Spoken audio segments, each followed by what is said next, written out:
Namaste, everyone. It is me, Nina Saacks from Yoga Awakening Africa, and today I am joined by Marlien Wright from ykwellbeing.com. Welcome, Marlien. It is so lovely to have you here. How are you doing? I'm well, thanks, Nina, and it's so lovely to be here. Great.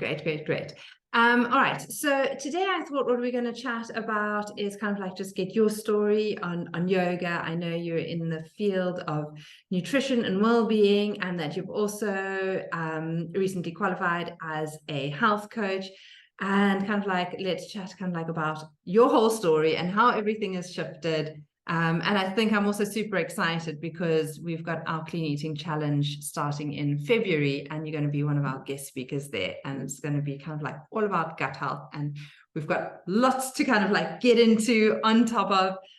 But first of all, yeah, I'd absolutely love to hear kind of like your story. What was your into yoga? How did that hook you? And where has that then led you to from there? Oh, thanks, Nina. So I went to the UK directly after school because I didn't know what I wanted to do. And I ended up just with a 2-year working visa. It's a long story, but I ended up staying for almost 10 years. And during that time, I worked in fashion production, which sounds glamorous, but it's not. It's incredibly stressful. And I got to a point where I was literally losing my hair. I wasn't sleeping. You know, you're always chasing these lead times that you'll never reach. And it was just, yeah, it had a very detrimental impact on my health. And I was in my 20s, and I realized, you know, also kind of the de-stressing go-to was going to a nice wine bar after work. And sometimes we worked until 7 at night, sometimes until 9 at night. And then we'll have like a couple of glasses of wine, maybe 3, to like bring myself down and kind of pass out just so I could sleep. And I got to a stage where I just realized, you know, this is not working. And I remember sitting in a pub with a friend, drinking wine, and saying, I think I'm going to have to make a career shift.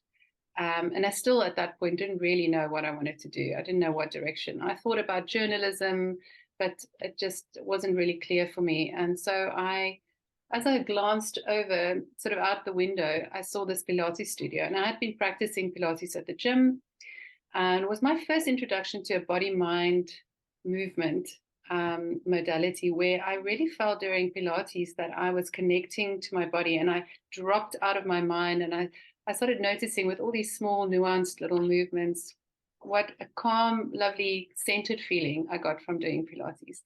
So at that stage, I'd never done yoga before. And in that moment, I decided, I'll do a Pilates teacher training course, as I do in a very, you know, sort of abrupt shift. And I said that to my friend who was there, and she giggled because I was drinking wine at the time, and I was like the least likely person to go into like any sort of wellness modality.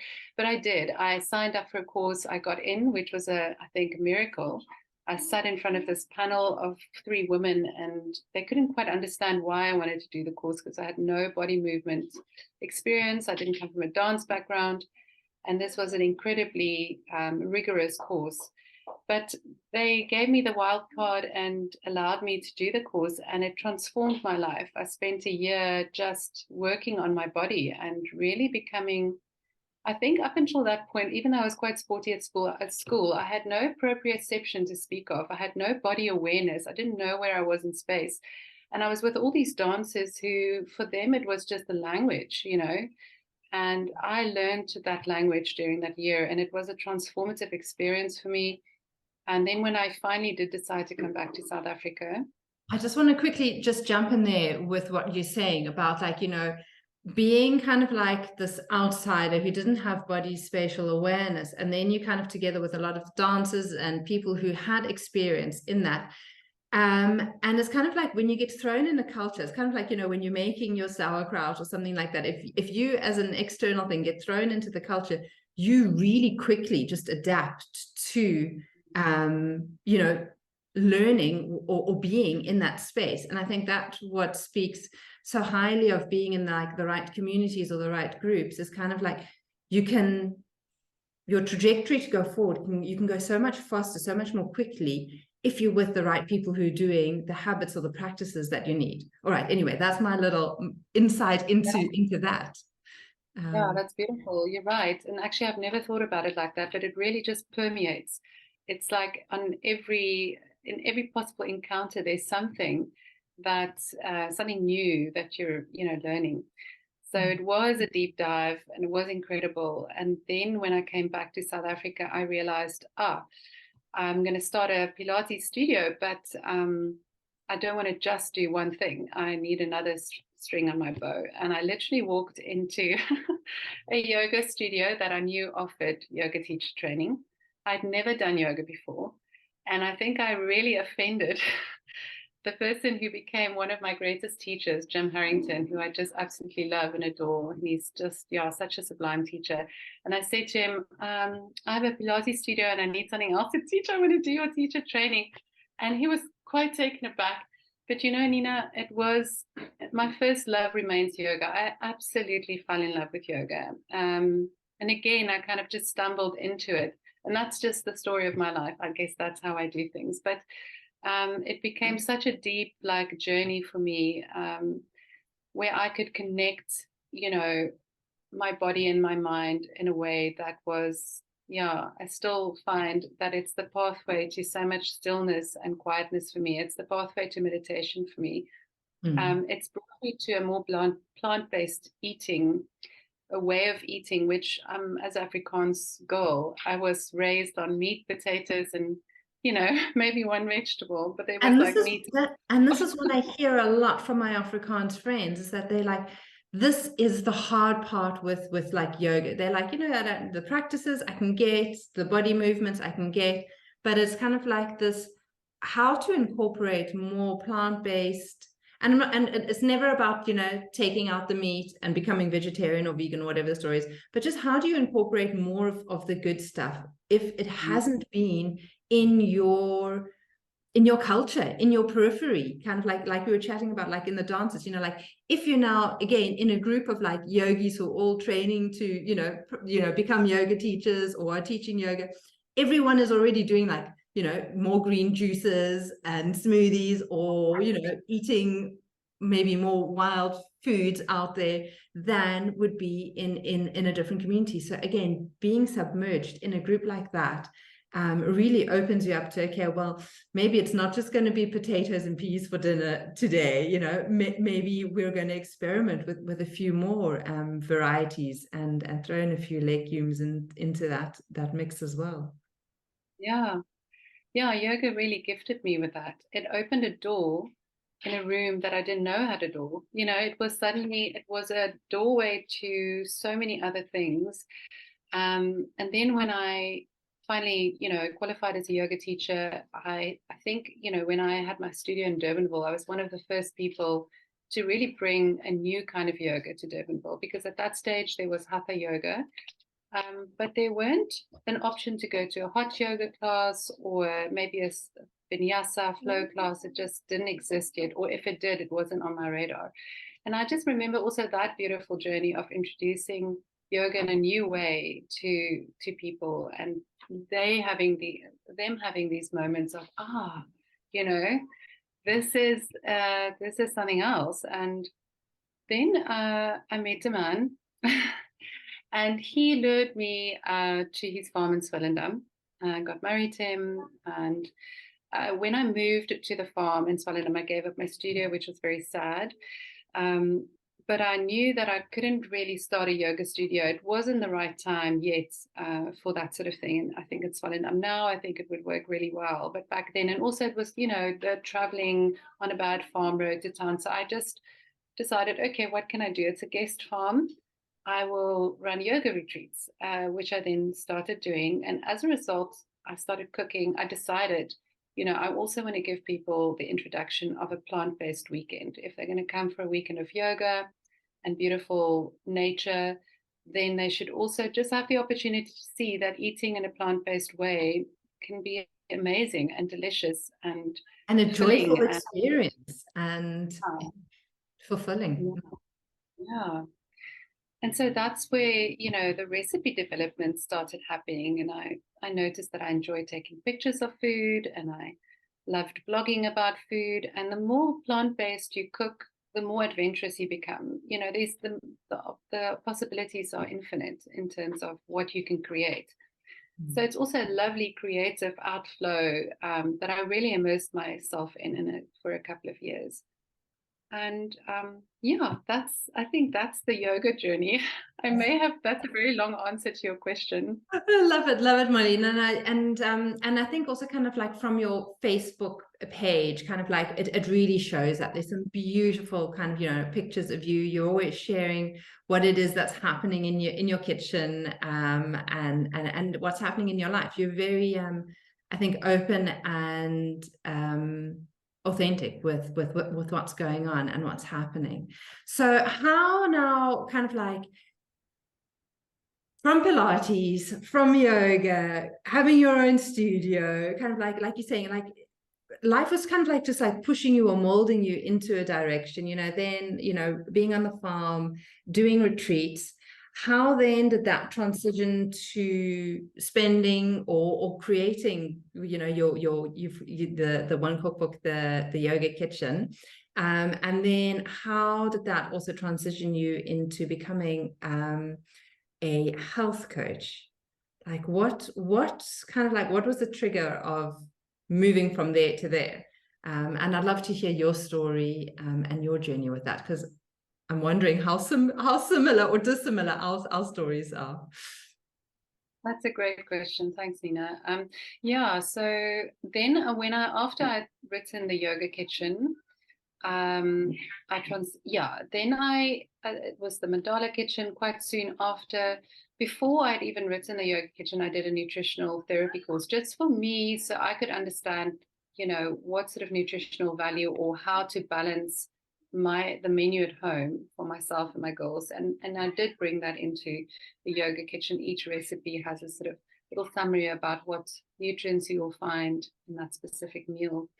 But it wasn't an incredibly deep dive. It was a course to deepen my own personal nutrition knowledge. Then after the Mandala kitchen, which was a deep dive into gut health, I was kind of in a stage of like the ebb of life. I wasn't in the flow anymore. I went through 2 stages of a lot of creativity with the 2 books, and I suddenly found myself in a very strange place where I didn't quite know where to grow to. I felt like I just percolated for a while there. And then I started realizing what I really want to offer people. People would ask me to do little nutritional, like a little balanced plant-based menu according to what they liked, maybe food intolerances they had, and I would work out maybe a 2-week menu for them so they could transition to a more plant-based diet. But what I struggled with and what people struggled with, I could see, was sticking to that way of eating, of continuously making it an habitual, you know, thing that this is the shift and then sticking to it. That's a hard journey to do. And it became very clear to me that coaching was the answer. So I did a health coaching course through the HCA, and I fell in love with coaching. You know, I'd always do these things. I go in for one reason and I learn so much, and then I realized that actually coaching is an incredible modality. What I love about coaching is that it's always moving people forward. You know, it's not a focus on what's gone wrong. It's a focus on what we can shift, how we can take that small next step. And what I love about it even more is that as a coach, you get the opportunity to kind of fall in love with people, because you have to, and you really see them, and you're 100% relentlessly like behind them through every step of the way. And to me, that is a really meaningful thing to do, to really be like someone's greatest supporter, and seeing that shift, those shifts being made and the transformation happening and the small wins along the way. It's a beautiful journey. I always feel like I can't really say it's a job. I can't really say it's not hard. It's very, very joyful to do that. And coaching works, you know, it works because someone's focused entirely on you, and you have someone who's going to call you out if you need to be called out. You have somebody who's just there to create that accountability, because we're so good at letting ourselves down, you know, setting a goal and then letting ourselves down, but it's much harder to let somebody else down. Yeah. And yeah, coaching just has an incredible impact on people, and I love doing it. And that's how I got to coaching. That's how you got to coaching. Fantastic. And I love it because kind of like also, I mean, you've been teaching yoga for like the last 15 years or so, 15, nearly 20 years. Since 2006. Yeah, 2000, 18. so 18 odd years.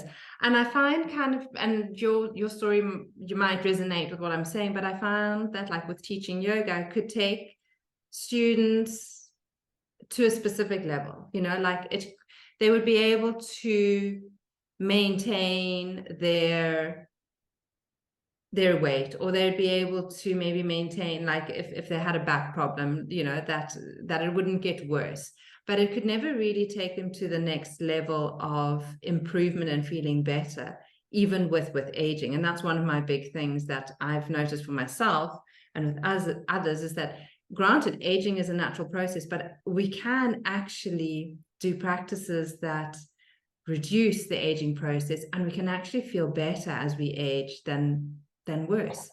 And I found that kind of like when we start to coach people on different areas of their life, and I'm assuming like a lot of people come to you for nutrition and advice in that regard, and like we were chatting about earlier as well, kind of like sleep and certain lifestyle practice, is that when they start to change their lifestyle, that they can then shift to that next level and get a little bit better. And I find that maybe, I'm not sure if it was for you, but kind of like the yoga, like I was getting frustrated with it because I could get people to a point, and I now needed something that could get them to the next level and improve them. So yeah, I resonate with that, Nina. Absolutely. And I very much felt that on my journey as well. I needed more tools in my toolbox. Yeah. Exactly. Lovely.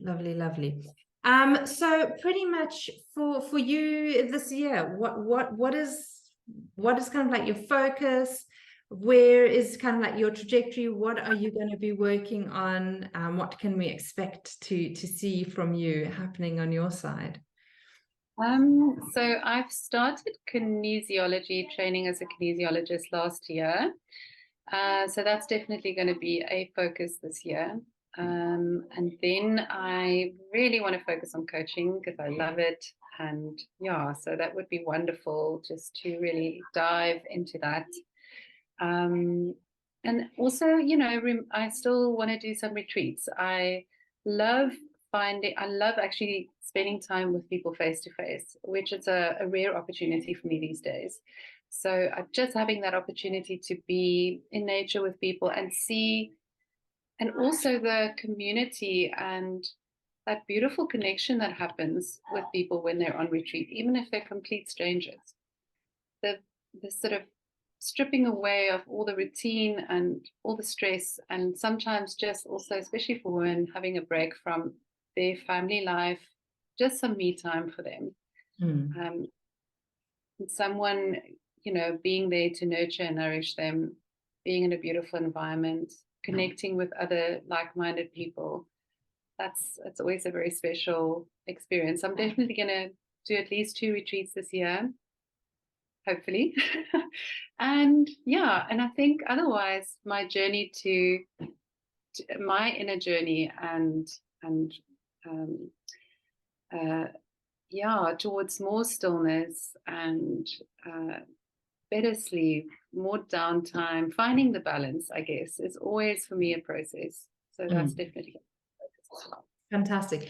And then kind of on that note, because we've both been there with kind of like yoga, yours was kind of like the yoga kitchen well-being. Now it's kind of like YK well-being. Dropping this word yoga and going into health coaching, how are you managing to navigate that? Is it an easy kind of like shift for you? Why are you doing that? I'd love us just to chat for a moment. going to be very going through the same thing. So I need to chat to someone who's done this. very hard. It's very hard. People expect something from you when you've been, talking about one thing for so long. I mean, I've been talking about food for an awfully long time in yoga as well. And my business name had the word yoga in it. So it was a very, a tricky transition to make. And also for me to decide exactly what this new landscape looks like for me in terms of how I want to balance what I do. So that was a internal journey. I have to do lots of meditation on that. And it's still, as always, it's very much for me, it's an organic process. I am not a planner, as you've probably noticed. I don't think ahead. I sometimes just, bumble along and then it reveals itself to me. So I'm finding my way. And I find that at the moment, what works really well for me is just to speak about all the things I used to speak about, less so, but still bringing it in, not discarding it entirely, and also for me, that was important because I can easily get hyper-focused I went hyper-focused on coaching and I just absolutely adore it. And then it was all about coaching and the conversation just kind of went away about yoga and food. But I had to find my balance for that and also remind myself how much I love both of those things and just reframing how that looks now and keeping the balance. Yeah. Brilliant. Lovely. Love it. Marlien, so if people want to connect with you, if they want to find out more about you, how to work with you, where can they find you? So they can go to my website, ykwellbeing.com, or on Instagram, I'm ykwellbeing at ykwellbeing, or Facebook. Yeah, it's under the same name. So any of those, send me a message or send me an email. All my details are available online. Awesome. Thank you so much for taking time to chat. It has been absolutely lovely, nice and insightful. And I'm sure, well, I know we're definitely going to be seeing you again because you're coming to speak as a guest speaker for our Clean Eating Challenge in February. Do you want to give everyone a quick insight as to maybe kind of what you're going to be chatting about then? Yeah. So in Feb, I'm definitely going to highlight what my sort of gut health ninja foods are, the ones that really can promote gut health, how to, maybe go through a gut healing program, a very simple way of doing that, when the right time for that would be, maybe some easy fermentation tips for at home that are really, really easy. And once you get into it, it's just, incredible. And then also maybe talking around gut health and our circadian rhythm and how those two are linked. Awesome. I'm super excited. I'm super grateful that you are going to be coming on board. And everyone, I think, is going to be able to learn quite a bit from you and that session together. So again, thank you so much and look forward to catching you next month. Thank you so much, Nina. It was lovely talking to you.